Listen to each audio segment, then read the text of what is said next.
ಬನ್ನಿ ಫ್ರೆಂಡ್ಸ್, ಇವತ್ತು ಮಿಕ್ಸ್ ತರಕಾರಿ ಗ್ರೇವಿ ಮಾಡೋಣ. ನಾನಿಲ್ಲಿ ಒಂದು ಕುಕ್ಕರ್ನ ತಗೊಂಡಿದ್ದೀನಿ. ಕುಕ್ಕರ್ಗೆ ಸ್ವಲ್ಪ ಎಣ್ಣೆ ಅಂದರೆ ಈರುಳ್ಳಿ ಫ್ರೈ ಆಗುವಷ್ಟು ಎಣ್ಣೆ ಹಾಕೊಂಡಿದ್ದೀನಿ. ಅದಕ್ಕೆ ಸ್ವಲ್ಪ ಸಾಸಿವೆ, ಕರಿಬೇವಿದ್ರೆ ಕರಿಬೇವು ಹಾಕ್ಬೋದು, ಬಟ್ ನನ್ನ ಹತ್ರ ಕರಿಬೇವಿಲ್ಲ, ಹಾಗಾಗಿ ನಾನು ಸ್ಕಿಪ್ ಮಾಡಿದ್ದೀನಿ.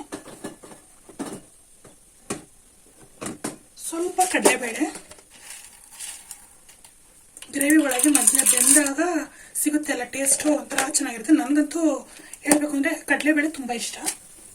ಹಾಗೆ ನಾನು ಏನಾದರೂ ಈಗ ಚಿತ್ರಾನ್ನ ಆ ಥರ ಎಲ್ಲ ಮಾಡಿದಾಗ ಸ್ವಲ್ಪ ಎಕ್ಸ್ಟ್ರಾನೇ ಹಾಕೊಂಡಿರ್ತೀನಿ. ಇದು ಸ್ವಲ್ಪ ಫ್ರೈ ಆಗಲಿ.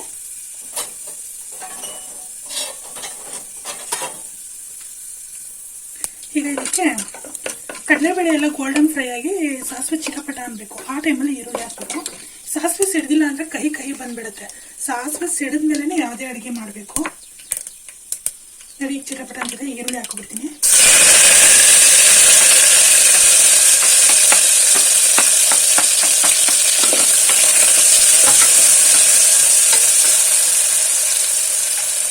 ಈ ಥರ ಗ್ರೇವಿಗೆಲ್ಲನೂ ಹೇಳ್ಬೇಕಂದ್ರೆ ಈ ಥರ ಉದ್ದುದ್ದಕ್ಕೆ ಸ್ಲೈಸ್ ಆಗಿ ಈರುಳ್ಳಿ ಕಟ್ ಮಾಡಿದ್ರೆ ಒಂಥರ ಟೇಸ್ಟ್ ಚೆನ್ನಾಗಿರುತ್ತೆ. ಸ್ವಲ್ಪ ಈರುಳ್ಳಿ ಫ್ರೈ ಆದಮೇಲೆ ಟೊಮೊಟೊ ಹಾಕೋತೀನಿ. ಏನಿಲ್ಲ ಫ್ರೆಂಡ್ಸ್, ಇದು ಬೇಗ ಕ್ವಿಕ್ಕಾಗಿ ಹೋಗ್ಬಿಡುತ್ತೆ. ಏನಾದರೂ ಆ ಎಮರ್ಜೆನ್ಸಿ ಇದ್ದಾಗ ಬೇಗ ಅಡುಗೆ ಆಗಬೇಕು, ನಮ್ಗೆ ಹೊಟ್ಟೆ ಹಸಿವಾದಾಗ ಅಂತ ಅಂದರೆ ಈ ಥರ ಗ್ರೇವಿ ಮಾಡಿಬಿಟ್ಟು ಚಪಾತಿ ಮಾಡಿಬಿಟ್ರೆ ಆರಾಮ್ಸೆ ಬೇಗ ಆಗೋಗುತ್ತೆ. ಈರುಳ್ಳಿ ಬೇಗ ಸಾಫ್ಟ್ ಆಗಬೇಕು ಅಂತ ಸ್ವಲ್ಪ ಉಪ್ಪನ್ನ ಸೇರಿಸ್ಕೊಡ್ತೀನಿ. ಸ್ವಲ್ಪ ಉಪ್ಪನ್ನ ಸೇರಿಸಿದ್ರೆ ಈರುಳ್ಳಿ ಬೇಗನೆ ಸಾಫ್ಟ್ ಆಗುತ್ತೆ ಮತ್ತು ಬೇಗ ಚೆನ್ನಾಗಿ ಬೆಂದಿರುತ್ತೆ ಕೂಡ. ಈಗ ಇದಕ್ಕೆ ಟೊಮೊಟೊ ಸೇರಿಸ್ಕೊತೀನಿ.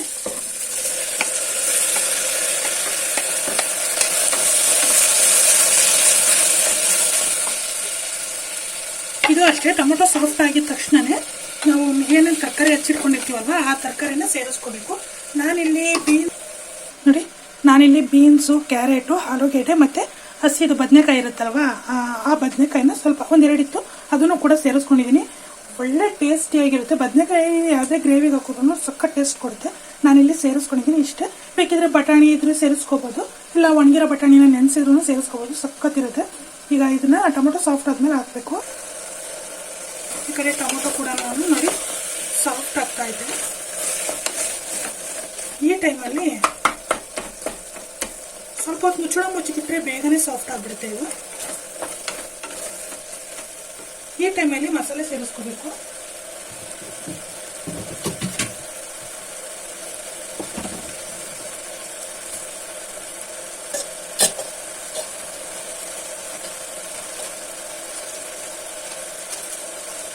ಇದಕ್ಕೆ ಸ್ವಲ್ಪ ಅರಿಶಿನ, ಸ್ವಲ್ಪ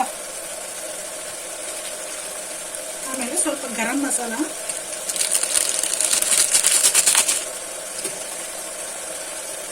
ಒಂದು ಸ್ಪೂನ್ ಧನಿಯಾ ಪೌಡರು ಸ್ವಲ್ಪ ಹಾಕೋತೀನಿ. ಖಾರದ ಪುಡಿ 1 ಸ್ಪೂನ್ ಹಾಕಿದ್ದೀನಿ.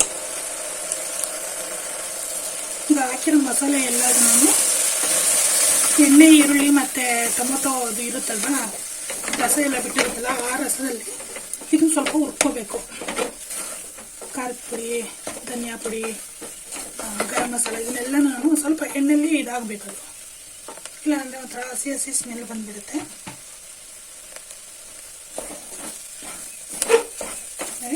ಈಗ ನಾನು ತರಕಾರಿನ ಸೇರಿಸ್ಕೊತೀನಿ.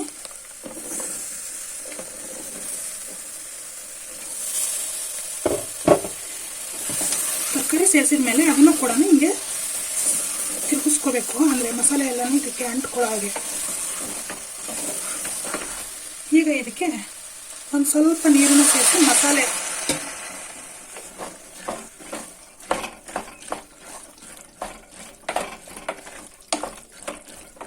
ನೋಡಿ ಎಷ್ಟು ಚೆನ್ನಾಗಿರುವಂಥದ್ದಾಗಿದೆ.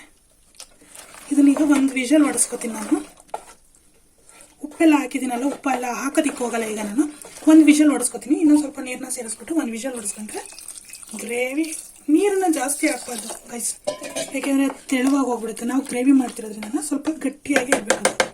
ಚಪಾತಿಗೆಲ್ಲ ಚೆನ್ನಾಗಿರುತ್ತೆ ಅವಾಗ. ತರಕಾರಿ ಮುಳುಗೋವಷ್ಟು ಹಾಕಿದ್ರೆ ಸಾಕು, ಯಾಕೆಂದರೆ ಅದು ಬೆಂದ ಮೇಲೆ ನೀರೆಲ್ಲ ಅದು ಎಳ್ಕೊಂಡಿರುತ್ತೆ. 2 ವಿಷಲ್ ಹೊಡೆಸ್ಕೊಂಡ್ರೆ gravy mix masala gravy ready ಆಗುತ್ತೆ.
ಗ್ರೇವಿ ಕೂಡ ರೆಡಿಯಾಗಿದೆ.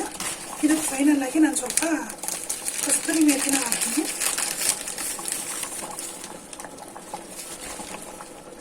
ಸ್ವಲ್ಪ ಕಸ್ತೂರಿ ಮೇಥಿನ ಈ ಥರ ಇದು ಮಾಡಿ ಹಾಕ್ತೀನಿ. ಬೇಕಿತ್ತು ಅಂದರೆ ಹಸಿದಿತ್ತು ಅಂದ್ರೂ ಹಾಕ್ಬೋದು. ಅದಕ್ಕೆ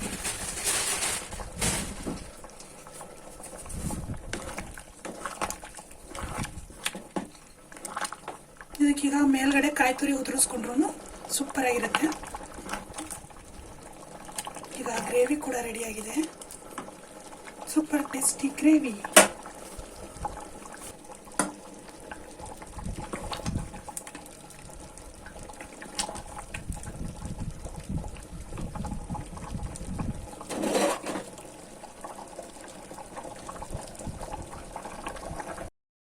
ಹಲೋ ಫ್ರೆಂಡ್ಸ್, ನಾನಿವತ್ತು ಕಿಚನ್ಗೆ ಅಂತ ಹೇಳ್ಬಿಟ್ಟು ಒಂದಷ್ಟು ಐಟಮ್ನ ತರಿಸಿದ್ದೀನಿ.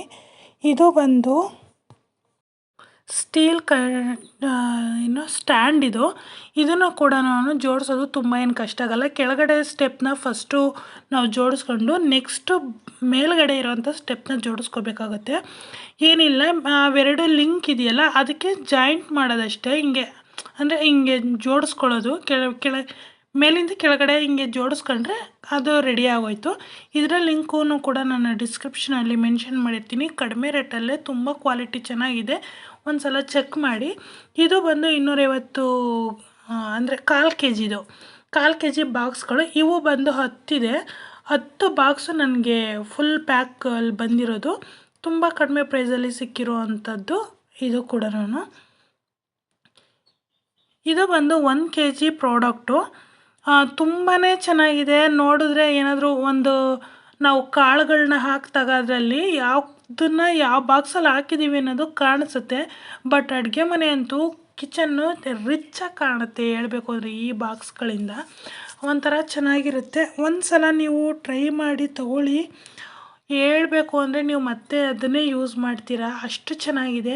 ನೋಡೋಕ್ಕೆ ಯಾರಾದರೂ ಸಡನ್ಲಿ ನೋಡಿದ್ರೆ ಗ್ಲಾಸ್ ಕಂಟೈನರ್ಗಳಂತಾರೆ, ಬಟ್ ಪ್ಲಾಸ್ಟಿಕ್ ಕಂಟೈನರ್ಗಳಿವು. ನೋಡ್ತಾ ಇರ್ಬೋದು, ನಾನು ಇವಾಗ ಮೆಣಸಿನ್ಕಾಯಿ ಮತ್ತು ಕಾಳುಗಳು, ಟೀ ಪುಡಿ, ಮೆಣಸು, ಜೀರಿಗೆ ಎಲ್ಲದನ್ನು ತುಂಬಿಬಿಟ್ಟು ನಾನು ಸ್ವಲ್ಪ ಆದಷ್ಟು ತೋರಿಸ್ತಿದ್ದೀನಿ. ಏಕೆಂದರೆ ಫುಲ್ ಫಿಲಪ್ ಮಾಡಿ ನಾನು ಮತ್ತೆ ಇನ್ನೊಂದು ಸರಿ ಜೋಡಿಸ್ಕೋಬೇಕಾಗತ್ತೆ. ಇದು ಬಂದು ಇಷ್ಟು ಬಾಕ್ಸ್ಗಳಿಗೆ ಈ ಸ್ಟೀಲ್ ಏನಿದೆ ಸ್ಟ್ಯಾಂಡು, ಅದು ಸ್ಟ್ಯಾಂಡು ಆಗಲ್ಲ ಹೇಳಬೇಕು. ಮತ್ತು ಇದು ಏನಕ್ಕೆ ಅಂದರೆ ಒಂದು 8ರಿಂದ 10 ಇಕ್ಬೋದು ಅಷ್ಟೇ ಬಾಕ್ಸ್ನ. ಬಟ್ ಫುಲ್ಲು ನನ್ನ ಹತ್ರ ಇರೋದು ಇವಾಗ 24 ಏನೋ ಬಾಕ್ಸ್ ಆಗುತ್ತೆ, 10 ಮತ್ತು 12 ಸೇರಿ. ಹಾಗಾಗಿ 22 ಏನೋ ಆಗುತ್ತೆ, ಹಾಗಾಗಿ ಆಗ್ತಿರ್ಲಿಲ್ಲ. ಬಟ್ ಬೇರೆದನ್ನು ನಾನು ತೋರಿಸ್ತೀನಿ ಹೇಗೆ ಜೋಡಿಸ್ಕೊಂಡಿದ್ದೀನಿ ಅಂತ ಹೇಳ್ಬಿಟ್ಟು. ಈ ಥರ ಕಾಣ್ತಾ ಇರುತ್ತೆ ನೋಡಿರಿ, ಎಷ್ಟು ರಿಚ್ಚಾಗಿ ಕಾಣುತ್ತೆ ಅಂತ ಹೇಳ್ಬಿಟ್ಟು. ತುಂಬ ಚೆನ್ನಾಗಿ ಕಾಣುತ್ತೆ. ನಿಮ್ಗೇನಾದರೂ ಇದ್ರ ಲಿಂಕ್ ಬೇಕು ಅಂದರೆ ನಾನು ಡಿಸ್ಕ್ರಿಪ್ಷನಲ್ಲಿ ಕೊಟ್ಟಿರ್ತೀನಿ, ಚೆಕ್ ಮಾಡಿ.